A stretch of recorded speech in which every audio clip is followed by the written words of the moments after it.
你好，欢迎来到今晚的睡前故事，我是阿狸。夜已经很深了，窗外的城市正在一点点安静下来，请你找一个最舒服的姿势，慢慢的把自己陷进柔软的被子里，调整一下呼吸，让紧绷了一天的身体彻底放松。今晚我们要去见一个人，确切的说，是一个拥有这个世界上最恐怖皮囊的人。你或许不知道，在历史的长河里，最恐怖的皮囊背后，往往隐藏着最为纯净的灵魂。这个世界曾经用最残酷的偏见将他一步步逼上绝路，但他死后却化作了芸芸众生最坚硬的守护神。他的名字叫钟馗。让我们把时间拨回到大唐开元年间，那是一个异常闷热的深夏之夜，大明宫的最深处弥漫着浓重而苦涩的药材气味。大唐帝国的绝对主宰唐玄宗李隆基正虚弱地躺在宽大华丽的龙榻上，他在发着高烧，滚烫的汗水早就浸透了身上最昂贵的丝绸中衣，在极度的虚弱与疲惫中，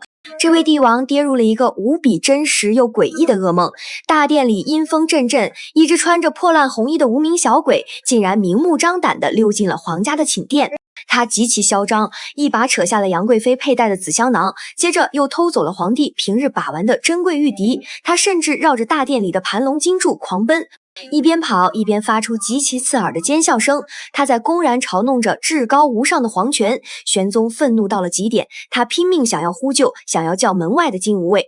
却惊恐地发现自己发不出任何声音。在微小的病毒和恐怖的梦魇面前，人间最高无上的权力竟然脆弱的还不如长安街头的一个农夫。就在玄宗绝望之际，大殿里的空气突然发生了剧烈的震颤，伴随着一声沉闷的巨响，一个身高8尺的巨汉如同天神降临般凭空出现在了大殿的最中央。他穿着一身破旧的蓝袍，头戴一顶破败的方巾，长得豹头环眼，满脸都是如同钢丝般炸裂的虬髯。巨汉没有任何多余的废话，他伸出粗壮的手臂，像抓小鸡一样死死揪住了那只刚才还嚣张跋扈的小鬼。接着他伸出2根粗糙有力的手指，硬生生地抠出了小鬼的眼珠，然后张开血盆大口，伴随着令人毛骨悚然的骨骼碎裂声，他连骨带肉将这只恶鬼嚼得粉碎，一口吞进了肚子里。玄宗被眼前这原始而暴力的画面彻底震慑住了，他在战栗中颤抖着声音惊问这位猛士的身份。巨汉转过身，面对着皇帝深深地弯下腰，他的声音如同远古的沉雷，在大殿中隆隆作响。他恭敬地回答：臣钟南山落地进士钟馗，是为陛下扫除天下所有妖孽，这就是钟馗。但他并不生来就是神明，如果时间再倒流回100多年前，那时的钟馗还只是一个苦苦挣扎的凡人。那一年，钟南山大雪封门，凛冽的寒风像刀子一样无情地刮过他那间四面漏风的破茅屋。老天爷跟他开了一个极其残酷也极其悲谬的玩笑。上天赐予了他一颗过目不忘的顶级大脑，让他满腹经纶，才华横溢，却也同时给这具极其优秀的灵魂套上了一张如同修罗恶鬼般的脸庞。他的皮肤粗糙黝黑，眼睛大的仿佛随时要瞪出眼眶，嘴巴宽阔，样貌极其骇人。每次走在村子里，那些不懂事的孩童只要看他一眼，便会吓得嚎啕大哭。世俗的眼光总是如此浅薄，人们只看得到他外表的狰狞，却刻意忽略了他眼底那份不染尘埃的澄澈。人们也忽略了，在无数个寒冬的深夜里，在这个破庙微弱的油灯下，他冻得双手开裂，却依然苦读诗书的执着与坚韧。钟馗是一个极其骄傲的人，他不愿意向命运低头，他把此生所有的希望都寄托在了大唐的科举考试上。他深信，只要能够走到长安，只要能有一张考卷，他那惊世致用的旷世才华就绝对足以抹平所有人对他皮囊的偏见。于是他带着那顶破旧的方巾，穿着那件洗得发白而且很不合身的蓝布长袍，背着简陋的行囊，徒步走向了繁华的长安城。科举的考棚极其狭窄，令人压抑，空气中弥漫着考生们的汗酸味儿，以及劣质墨汁的刺鼻味道。那一年的考题极难，周围的考生们都在抓耳挠腮，唉声叹气。但钟馗却安稳地坐在角落里，他那双粗壮的如同熊掌般的大手极其稳健地握住细细的毛笔，蘸饱了浓黑的墨汁，笔尖在雪白的宣纸上游走如飞，如同龙蛇飞动。这个外貌凶猛如野兽的男人，笔下流淌出来的却是整个大唐帝国最磅礴最华丽的锦绣文章。几天后的深夜，疲惫不堪的主考官在灯下批阅试卷。当他抽出钟馗的这张卷子时，仅仅只看了3行，便震惊地将脸凑近了烛火，开始贪婪地阅读起来。他激动得浑身发抖，猛地拍案而起，在空荡荡的房间里高呼旷世奇才。没有任何犹豫，主考官朱笔一挥，将钟馗定为此次科举的榜首。这是钟馗这一生距离光明与理想最近的一刻。然而，命运的重锤已经在前方高高举起，科举的最后一步。是太极宫里的殿试，大殿内龙涎香弥漫，庄严肃穆。高高在上的皇帝满心期待着能看到一位风度翩翩、才貌双全的青年才俊走进大殿。钟馗低着头，小心翼翼地跨过那道高高的皇家门槛。他走到大殿的正中央，然后缓缓地抬起了头。就在那一瞬间，整个大殿陷入了死一般的寂静，皇帝原本温和的笑容瞬间僵硬在了脸上，他甚至本能地往龙椅的靠背上缩了一下。满朝文武更是倒吸了一口凉气，在他们这些养尊处优的权贵眼里，站在那里的钟馗根本不是什么新科状元，而是一头闯入皇宫的野兽。这时，那位冷酷且嫉妒心极强的宰相站了出来，他向皇帝进言，他说大唐乃是天朝上国，万邦来朝，如果点了一个面目如此可憎的人当状元，必定会让藩邦使臣耻笑，进而损害大唐的国威。这是一种极其荒谬的逻辑，却被巧妙地包装成了不可反驳的国家大义。皇帝为了维护所谓的皇家颜面，顺水推舟，大笔一挥，直接剥夺了钟馗的状元头衔，没有问他任何关于治国理政的方略，也没有考效他任何关于军事民生的才学。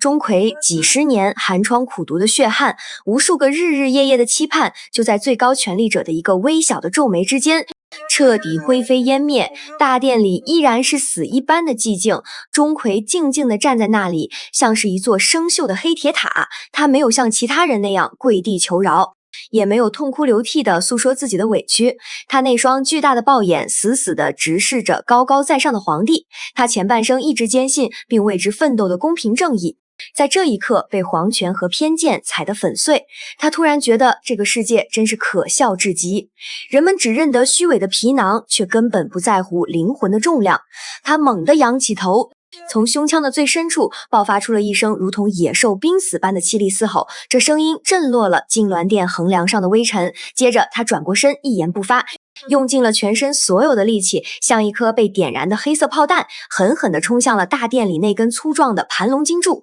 砰的一声闷响，那是坚硬的骨骼瞬间碎裂的声音，温热而浓稠的鲜血顺着冰冷的金柱蜿蜒流下，迅速染红了皇家名贵的地毯。钟馗当场气绝身亡。他用这种最惨烈、最决绝的方式，对这个傲慢而无知的世界做出了他终极的反抗。他绝不苟活，因为对于他来说，在这个世界上苟活就是向这种只看脸的恶臭规则低头。皇帝被这突如其来的惨烈一幕惊恐到了极点，为了掩盖自己的心虚，也为了安抚这惨烈的亡魂，他急忙下令赐给钟馗一件4品官员的大红袍厚葬。但这种虚伪到极点的死后安抚对钟馗来说毫无意义。钟馗的灵魂重如生铁，他带着对世间不公的滔天怨气和那种宁为玉碎不为瓦全的浩然正气，笔直地坠入了幽冥地府。黄泉路上阴风刺骨，那些平日里凶神恶煞、负责押送幽魂的鬼差们，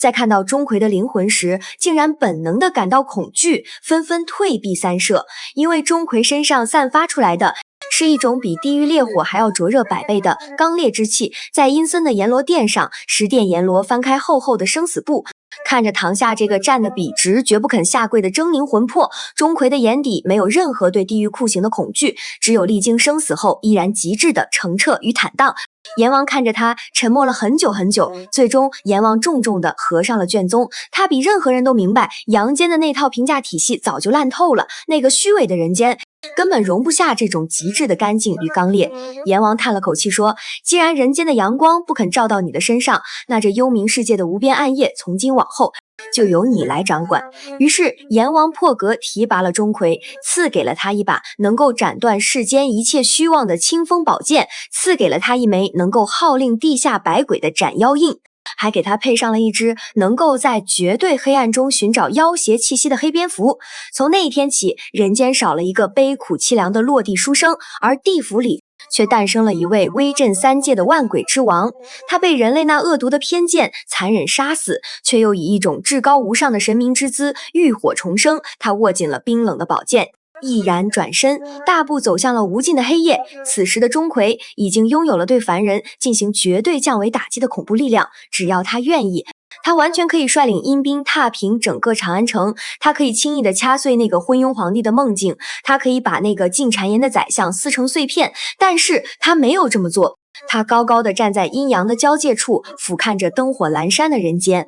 他那双威严的豹眼里没有丝毫杀戮的欲望和复仇的戾气，取而代之的是极深极深的眷恋，因为他懂得真正的强大从来都不是挥刀向更弱者，而是在经历过这个世界最深的恶意之后，依然能够在心底保留一份纯粹的柔软。就在终南山下，风雪依然肆虐，他的亲生妹妹正独自坐在破败的茅屋里，对着他生前留下的几卷破书暗自落泪。妹妹从来没有嫌弃过他那丑陋的皮囊，曾经在无数个寒冷的深夜里，借着微弱的月光，一针一线地为他缝补那件蓝袍，为他熬煮一碗热腾腾的清粥。除了妹妹，人间还有他的挚友杜平。当年正是杜平不顾旁人的嘲笑，慷慨地拿出重金资助穷困潦倒的钟馗进京赶考。当钟馗血溅金銮殿，满朝文武百官都如同躲避瘟神般退避三舍时，也是杜平不顾一切地冲出人群。他不怕触怒龙颜，重重地跪在血泊里，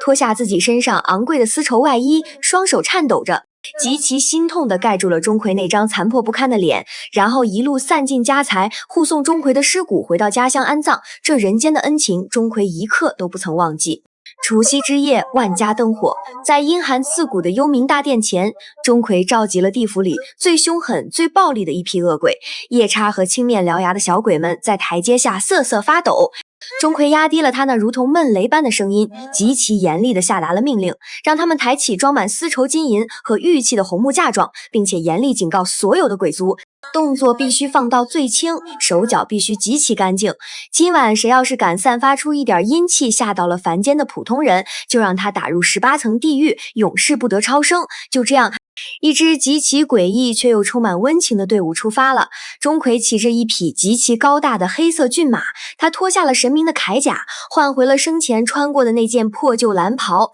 头上依然戴着那顶破方巾。在他的身后，几十个平日里凶恶无比的恶鬼，此刻却像最温顺的仆人一样佝偻着背，极其小心地举着透出暖红色光芒的灯笼。他们深一脚浅一脚地踩在终南山的厚厚雪地里。风雪交加的冬夜，恶鬼在抬花轿，凶神在送嫁妆。这个拥有着世界上最恐怖皮囊的神明，正在夜色的掩护下做着这世间最极致温柔的事情。队伍来到了茅屋前，钟馗翻身下马，他轻轻地在门口放下一个装满银票的信封，然后迅速退入黑暗的阴影中。他静静地看着妹妹听到动静打开门，看着妹妹捡起信封后掩面而泣。他的心里终于放下了一块石头。随后，队伍再次没入漫天的风雪中，最终停在了杜平的庄园外。恶鬼们无声无息地放下所有贵重的嫁妆。钟馗走上前，伸出那双大手，轻轻地扣响了门环，然后立刻退到了院外那棵巨大古松的暗影里。杜平听到敲门声，披着衣服推门而出。凛冽的风雪瞬间扑灭了他手里的烛火，借着雪光，杜平看到了满地闪烁着光芒的嫁妆。他猛然意识到了什么，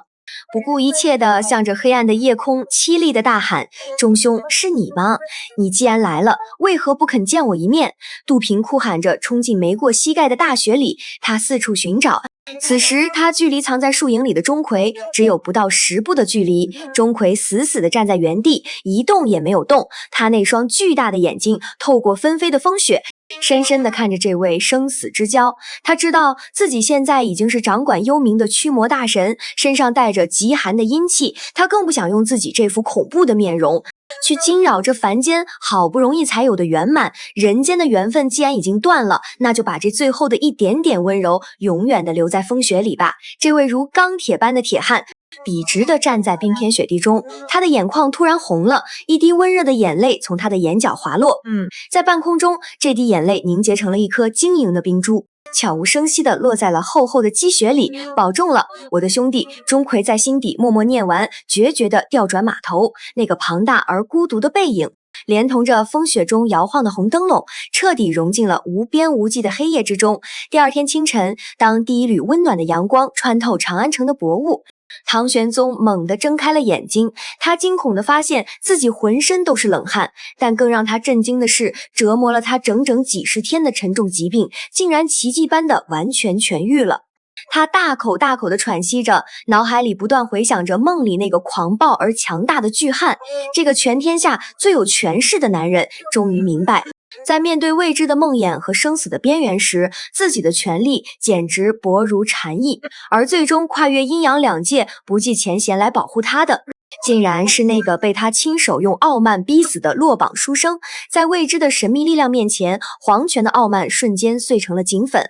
对生的渴望最终战胜了帝王的虚荣。玄宗立刻下达急诏，命令华圣、吴道子立刻进宫。皇帝用颤抖的声音，极其详细地向吴道子描述了梦中那个狂暴男人的样貌。吴道子听罢，饱蘸浓墨，他舍弃了宫廷画师惯用的华丽色彩，直接用最粗犷、最狂野的线条在巨大的画卷上勾勒。很快，一个怒目圆睁、青筋暴起，仿佛随时要跃出纸面吃人的丑陋壮汉诞生了。玄宗看着这张画像，他心里感觉到的不再是当初殿试时的那种极度厌恶，而是一种前所未有极具厚重感的安全感。紧接着圣旨下达，这张捉鬼图被大规模的刻板印刷贴满了整个长安城的大街小巷，甚至在除夕之夜，作为皇家最高规格的赏赐分发给百官，并赐予天下所有百姓悬挂。于是在这个极度看重颜值、极度追求华丽的盛世大唐，出现了一个极其奇特的景观，每一扇朱红色的木门上都贴着一个奇丑无比、面目狰狞的落地书生。从那一刻起，钟馗不再是一个悲苦的失败者，他彻底融入了中国人的生活血脉，成了我们这个民族恒久的文化符号和最坚固的心理防御机制。千百年来，我们中国的老百姓如此信任钟馗，绝对不是因为他面貌可怕，足以吓退恶鬼，而是因为我们深深的知道，这个男人他受尽了人世间最深重的委屈，遭遇了最彻底的不公，但他并没有因此黑化，并没有变成被仇恨吞噬的恶魔。相反，他把滔天的怨气化作了守护人间的坚硬铠甲，把人类强加给他的傲慢与偏见变成了手中那把斩妖除魔的利剑。他选择永远站在阴阳的边界线上，用自己宽厚的脊背挡住所有的黑暗，把最温暖的安宁留给凡间。所以正在听故事的朋友，无论你今天在外面经历了什么，无论你在职场上遭遇了怎样的委屈，经历了多少焦虑，或是感受到了某些难以名状的恶意，现在一切都已经过去了。当你关上自己房间的门，洗去一身的疲惫，舒服地躺在这张柔软的床上，如果你的脑海里还盘旋着白天那些繁杂琐碎的声音，如果你的心里还住着那些让你不安的无形小鬼，那么请你跟着我慢慢的深深的吸一口气，再把所有的烦恼随着这口气缓慢的呼出来。闭上眼睛吧，你可以听听窗外偶尔拂过的风声，或者是深夜街道上那隐隐约约渐行渐远的车流声。在这个绝对属于你的时刻，你不需要再去和任何事情对抗了，你可以试着想象一下，此时此刻就在你卧室的房门外，或者就在你梦境最边缘的那个入口处，正稳稳地站着那个身高8尺的胖大叔，他长着豹头环眼，穿着那件威风凛凛的大红袍，手里紧紧握着那把冰冷锋利的清风剑，而那只代表着福气的小蝙蝠正乖巧地停在他的肩头，安静地收拢了翅膀，他就那样稳如泰山地守在那里为你站岗。他看起来也许有些凶巴巴的，但他绝对是你见过的最可靠的人。他懂你今天受到的所有的委屈，因为他曾经受过这个世界上最大最深的委屈。他明白你此刻身心的疲惫，因为他曾经独自熬过那个最冷最黑暗的冬夜。现在把紧绷的肩膀完全放下来，把所有的不安、所有的不如意通通都交给他去处理，让那些烦躁和焦虑全部消散在他锋利的剑刃之下。你要相信，这个世界上总有一种刚烈的灵魂在默默地守护着我们的安宁。无论外面的世界有多少风雨，有多少偏见，在你的这个小小的房间里，在你的这片温暖的被窝中，你是绝对安全的，有他在，百鬼退散。万事胜意，把一切都放心的交给黑夜，交给门外的这位红袍老友吧，什么都不要想了，安心的睡吧，做个好梦，晚安。